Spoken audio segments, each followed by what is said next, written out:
¿Qué tal? Buenas tardes. Bienvenidos una vez más desde mi oficina. Les estoy hablando y en esta tarde quiero compartir un momento muy especial en la vida de una nación cercana. La década de los 60 en la historia de la iglesia ha sido muy significativa. Por un lado nos encontramos con ese enorme movimiento de Jesús que rompió los paradigmas y afectó para siempre las iglesias alrededor del mundo y dio a luz a varios ministerios de gran importancia y de gran influencia hasta el día de hoy. Varios líderes surgieron de las iglesias, inclusive personas que influyeron en la forma de pensar, de definir lo que es la labor de una iglesia. Podría mencionar a dos de ellos y sé que ustedes lo reconocen. C. Peter Wagner, con sus libros y su manera de interpretar la parte apostólica de la iglesia y los distintos ministerios que deben de tener la iglesia. Y tal vez uno de los más conocidos aquí en Latinoamérica es Loren Cunningham con Juventud con una Misión. Todos ellos nacieron en ese momento en que hubo ese fenómeno del movimiento de Jesús. Era el apogeo del movimiento hippie. Las drogas en ese entonces ganaban muchos adeptos y salían a la luz. Era algo que se podía comprar en las calles. La música cambiaba para siempre en las iglesias. Y no solamente en las iglesias, sino que en el mundo salió grupos como los Beatles, por ejemplo, que influenciaron y definieron la música. Y de ahí en adelante, la música ha sido completamente distinta. Instrumentos musicales que nunca antes se habían utilizado en una forma tan masiva comenzaron a ser populares alrededor del mundo. Y también encontramos el principio de la revolución sexual, la pornografía, revistas para los adultos, el amor libre, haz el amor y no la guerra, ¿no? Y ya salían con haciendo así a la gente y, y qué sé yo, y el desnudo era popular en las películas y también en las calles y en las playas alrededor del mundo. También aparecieron las religiones orientales que invaden a estos países occidentales. Aparecieron los gurús, la meditación trascendental, la yoga, o el yoga, por favor. Y también, también hay un cambio en la forma de vestirse. Comenzaron a aparecer los blue jeans en todo lado, las camisas fuera del pantalón. O sea, todo cambia. Hay un trastorno en lo que era nuestra vida hasta ese momento. Y en medio de ese caos surgen también figuras rutilantes dentro del mundo cristiano y que comienzan a impactar a las naciones. Entre ellas, no podemos de ninguna manera olvidar a una gran mujer de mucha importancia y que aunque ya ha muerto hace ya varios años, sigue siendo de influencia y de ejemplo para miles, como me estoy refiriendo a Kathryn Kuhlman. He de hablar de ella más adelante en algún otro programa, pero su aporte al avivamiento a nivel mundial tiene su parte aún en la narración que quiero darles hoy. La menciono porque la persona de la que hemos de hablar hoy fue influenciada y recibió su llamamiento bajo el ministerio de Kathryn Kuhlman. Me refiero al evangelista boliviano Julio César Ruibal. Era costumbre de Kathryn Kuhlman el tener culto un par de veces mensuales en el estadio Candlestick Park de Los Ángeles, California, y cada vez que ella predicaba, el estadio se llenaba. Y era el año 1970 cuando en una de esas reuniones y haciendo filas para entrar al estadio, se encontraba este joven de 19 años, Ruibal. No tenía ninguna expectativa ni sospecha de que ese día iba a cambiar su vida para siempre. Él había conseguido una beca para seguir sus estudios en su carrera y terminar su carrera médica en los Estados Unidos y estaba por eso en California en ese entonces. Y en ocasiones anteriores él había asistido a los cultos de la evangelista y estaba muy impresionado por lo que él había visto. Las sanidades que veía, la gente restaurada, gente que caía bajo la influencia del Espíritu Santo, personas que hacían fila durante horas para poder entrar en el estadio y poder estar en el culto. Pero en esta ocasión específica, todo iba a cambiar. Rival había llegado tarde al estadio y era obvio que no iba a poder entrar. Y se le ocurrió que el mismo poder que había dentro del estadio estaba fuera del estadio también. Y entonces él se acercó a aquellas personas que estaban esperando poder entrar especialmente aquellos que estaban enfermos, y comenzó a orar por estas personas. Y la presencia de Dios se manifestó y las personas también cayeron bajo la presencia del Espíritu Santo y también eran sanadas. Y durante varios días él hizo esto. Y finalmente alguien lo delató a Catherine Kuhlman y ella lo invitó y tuvieron una extensa entrevista, solamente los dos de ellos, y ella finalmente lo ungió enviándolo a predicar y sanar los enfermos alrededor del mundo. Y él terminó, dejó sus estudios a un lado, volvió a La Paz, Bolivia, y empezó a predicar en un grupo muy reducido de jóvenes. No habían más de 20, tal vez 25 personas, que era su grupo, su núcleo, con los que estaba él compartiendo en esos principios de su ministerio. Pero estos recibieron y recogieron la visión y vieron el poder de este joven menor de 20 años, tal vez tenía 20 años cumplido, pero no más, y comenzaron a correr la voz y fueron invitados a distintas iglesias a predicar. Y yo recuerdo que mi papá, Bruno Frigoli, era el pastor del Centro Evangelístico de las Asambleas de Dios en la calle Alto de la Alianza número 100, a media cuadra del Parque Ruizinho, como decíamos en ese entonces. Lo invitó un domingo para que él predicara, para que compartiera la palabra. Y fue un momento impactante en la iglesia. Mucha gente que ya sabía que él iba a estar allí comenzaron a venir y querían estar en su presencia. Y el culto se alargó y fue muy largo y muy poderoso. Y allí es donde nos hicimos amigos. Tanto es así que en varias ocasiones él vino a mi casa y yo fui a la suya. Él vivía con sus padres en ese tiempo y su fama poco a poco comenzó a extenderse. Y de esas reuniones en hogares, esos pequeños grupos en hogares, a través de la radio él se dirigía a ellos y daba estudios y qué sé yo, y oraban juntos. De esos grupos pequeños en hogares se fueron al cine Monje Campero y luego al Coliseo Cerrado. Y el hecho de que un boliviano podía predicar y enfermos se sanaban comenzó a llamar mucho la atención. Y en pocos meses tenía más de 5,000 personas que lo seguían, que era indudablemente la congregación en ese entonces más grande del país. Dios obra en manera soberana. Él mandó a alguien para abrir el camino para que este joven pudiera tener el impacto que tuvo en Bolivia. Porque unos meses antes, Luis Palau había estado en Bolivia por primera vez y un presidente del gobierno de la nación accedía por primera vez a compartir con un evangelista un desayuno. Yo recuerdo por estar presente, fue en la Academia de Policía en Calacoto, en la ciudad de La Paz, donde Luis Palau y el presidente de entonces, Hugo Banzer Suárez, se reunieron y pudieron conversar abiertamente y personalmente acerca del Evangelio. El presidente se mostró muy abierto y dispuesto a prestar cualquier ayuda. Y Luis Palau tuvo una excelente campaña evangelística en La Paz. Digo esto porque Luis Palau, sin saberlo, gatilló la idea en Julio César Ruibal de acercarse al mismo presidente y entrevistarse con él. Y Hugo Banzer Suárez lo recibió junto con su esposa. Habían recién sufrido la pérdida de su hijo Boris en un accidente de aviación y ambos estaban necesitados de una palabra de esperanza y de aliento. Y Ruibal tuvo esa palabra y pudo orar por el presidente, el cual desde ese momento en adelante le brindó todo su apoyo. Dios estaba abriendo puertas.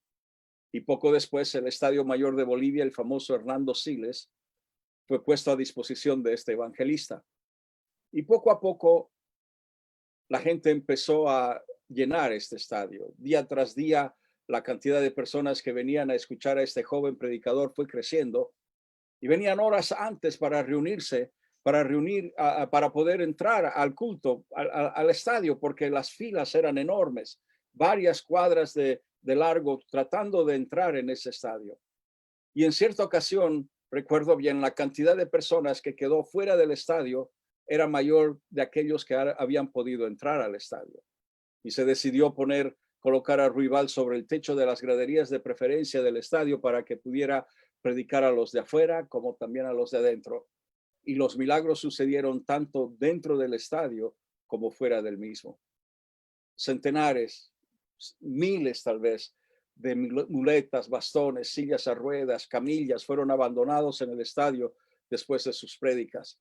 Los periódicos de La Paz publicaron fotos de camiones llenos de muletas y de bastones y camillas y silla a ruedas que la gente simplemente dejaba abandonado porque el Señor los tocaba y comenzaban a vivir esa nueva sanidad en Dios. Fue un momento increíble, fue un momento intenso, un momento que no he vuelto a vivir yo y creo que ninguno en Bolivia ha vuelto a vivir un momento tan intenso como ese. Y de la noche a la mañana, Julio César se transformó en una gran celebridad. Recuerdo ir a Cochabamba con él en un avión y miles de personas lo esperaban en una explanada en las afueras de la ciudad y miles más cuando fuimos a Santa Cruz. Y nadie sabe a ciencia cierta cuántos iban a escucharlos, ya que era imposible poder calcular la enorme cantidad de personas que venían. Donde quiera que fuera, la multitud lo seguía. Y donde quiera que fuera, el Señor se manifestaba con grandes milagros de sanidad. Era joven, no tenía ninguna instrucción bíblica y no tenía ninguna experiencia ministerial. Y al final eso le jugó en contra.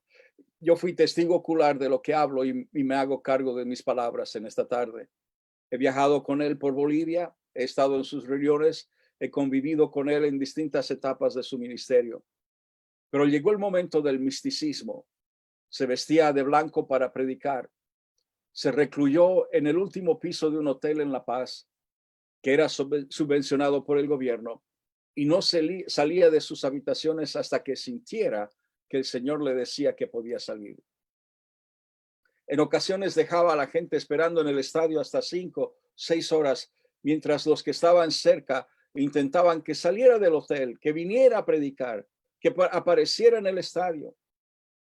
Y él buscó guía espiritual en personas que vivían en Colombia, quienes no tenían la mejor interpretación de las escrituras. Y eso causó que muchos criticaran al rival y abandonaran su campamento. Y debido a que éramos de la misma edad y éramos amigos, nunca pude ser de la influencia que necesitaba ser ya. Y las veces que le hablé de los diferentes temas, él se cerró en sí mismo. Recuerdo que en ocasiones me llamaba y estaba en La Paz con mi esposa, Bruno, recién había nacido, y me llamaba de madrugada para comunicarme alguna de sus nuevas revelaciones. Mi papá estaba muy preocupado y me urgía que le diera cierta guía teológica, pero sus oídos estaban sintonizados con líderes colombianos. Buscó refugio en otros que le eran cercanos y que no tenían el valor de corregirlo. Y poco a poco, porque yo intenté hacer la corrección en su momento, comenzamos a distanciarnos. Sin embargo, la marca que dejó en Bolivia no ha de ser ni olvidada ni igualada. Conmovió a toda una nación. Trajo el evangelio a los que nunca habían oído ese mensaje. Centenares de iglesias, tal vez miles de iglesias, fueron establecidas como resultado de este ministerio. En el altiplano boliviano se nos dice que había en ese entonces una iglesia cada 10 kilómetros. No había un pueblo, una aldea, un lugar donde no hubiera una iglesia evangélica en el altiplano boliviano. Aún a 5,000 metros de altura, como Mina, Argentina, o distintos otros lugares donde era casi imposible llegar, había ya empezado iglesias. Yo recuerdo que con mis padres tratábamos de entrenar a los nuevos pastores, darles las bases, las herramientas, aunque sea el conocimiento básico para que pudieran predicar el evangelio, porque no podíamos dar abasto a la cantidad de iglesias que se iban abriendo constantemente. Contamos en un año más de 300 iglesias establecidas, uno al día prácticamente, que se establecía en el altiplano boliviano. Sus seguidores se autollamaban rivalistas y salieron a las calles a predicar. Llegando a los puntos más lejanos de la nación, llegaron a lo más interno de la selva, al altiplano, a los valles. Ahí podíamos encontrar a jóvenes aguerridos predicando, aún en las calles, en las plazas, orando por los enfermos. Y Dios confirmaba ese ministerio a través de sanidades y milagros. Establecían puntos de predicación en distintos lugares. Y en medio de todo ese mover surge un conjunto de iglesias que tomaron por nombre Eclesía. Aún en Chile existen iglesias que son el producto de este gran avivamiento de la década de los 70. Toto Salcedo es el pastor de la iglesia Eclesía, la iglesia central en La Paz. Y hoy miles de personas, se calcula que más de 20,000 personas son parte de esa iglesia. Y es la iglesia más grande y tal vez y la más influyente de la nación. Ha hecho una labor increíble y hoy no solo tiene varias iglesias bajo su gobierno, sino que son dueños de un canal de televisión cristiano, tienen estaciones de radio, centros de rehabilitación, escuelas, orfelinatos, desarrollan varios ministerios que siguen hoy, tantos años después, afectando a la nación. Y debido a su alto relieve en el país, es perseguido y maltratado por la prensa y por aquellos que lo miran con envidia. Fue enviado a ser observador de las elecciones presidenciales en Honduras, honor que él rechazó. Se ha dirigido a los políticos de la nación en varias ocasiones. Es una persona de gran influencia en Bolivia. Y hay un antes y un después de Julio César Ruibal. Tranquilamente podemos dividir la historia de la iglesia en la nación, tal como lo hizo Pat Robertson en distintas ocasiones al referirse a este joven evangelista. Y la iglesia en Bolivia nunca más fue igual como era antes de Ruibal. En el año 1976, Julio se casa con una mujer extraordinaria norteamericana, Ruth Johnson. Tuvieron dos hijas, Sara y Abigail. En 1978 dejaron Bolivia para ir a vivir a Cali, en Cali, Colombia, y empezaron una iglesia que se llama Centro Cristiano Colombiano Eclesía. Y Ruibal continuaba ministrando en diferentes países, además de Bolivia, como Perú, Paraguay, donde tuvo enorme éxito. Y aún en Colombia participó de grandes cruzadas evangelísticas como la de Medellín, donde más de 100,000 personas se reunían diariamente para escuchar al apóstol de los Andes, como él fue denominado en ese entonces. El día 13 de diciembre de 1995, Julio César Ruibal fue asesinado saliendo de una reunión de pastores. Fue matado por sicarios de los narcos en Cali. Ruibal había predicado fuertemente en contra del uso de la droga y en particular había hablado en contra de Pablo Escobar Gaviria. Y muchos lo acusan a Pablo Escobar con ser el que envió a esos sicarios contra Ruibal. Y la razón es que muchos de ellos, muchos narcos y muchos sicarios se habían convertido bajo el ministerio de este joven, de este hombre, lo que obviamente causó un gran malestar entre los malhechores. Estaba en el proceso de recibir una isla donde él pensaba establecer centros de rehabilitación para los adictos a la droga, lugares de adiestramiento para el evangelismo, y tenía otros planes más que él estaba desarrollando que salían de su corazón. Sin embargo, si la semilla no cae y muere, no hay fruto. Y en el caso de Ruibal, si no da su vida por su ministerio, no hay reproducción posible.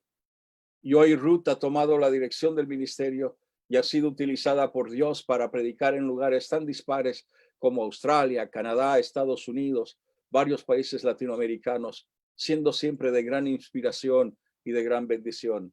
Y ella es la pastora de la iglesia fundada por su marido en Cali. A pesar de los temores y de las amenazas, ella, junto con sus dos hijas, se quedaron en Colombia para seguir con el ministerio establecido por Julio César. Y yo viví la emoción de ver estadios llenos de personas hambrientos, hambrientos de Dios, personas necesitadas de un milagro. Yo fui testigo de un joven sin temor al ridículo, predicar el evangelio y Dios secundarlo con milagros que no se pueden negar y que nunca he visto en esa cantidad. Y por eso mi pregunta hoy es, ¿dónde está ese joven?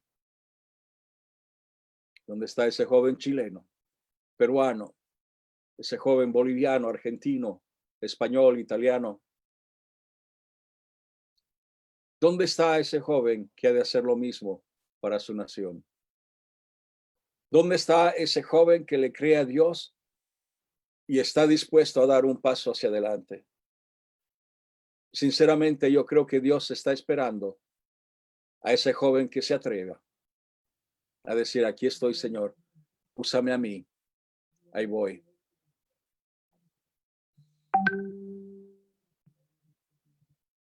Hoy es tu día de decisión. Hay muchos que te necesitan. Este es el momento para decirle, Señor, te doy mi corazón, te doy mi vida, te doy todo lo que soy. Me entrego a ti, Señor. Úsame como fuiste tú el que usaste a Julio César Ruibal para conmover a una nación. Úsame a mí, aunque soy joven, aunque no tengo experiencia.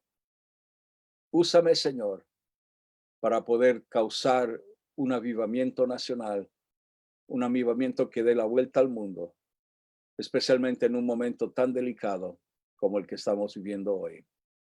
Te lo pido en el nombre de Jesús. Amén. Y el Señor ha de oír su petición y ha de tomarle su palabra.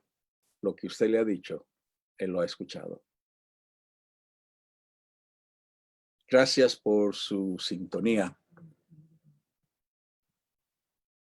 Si Dios quiere, nos vemos otra vez más adelante. El Señor les bendiga ricamente. Cuídense mucho.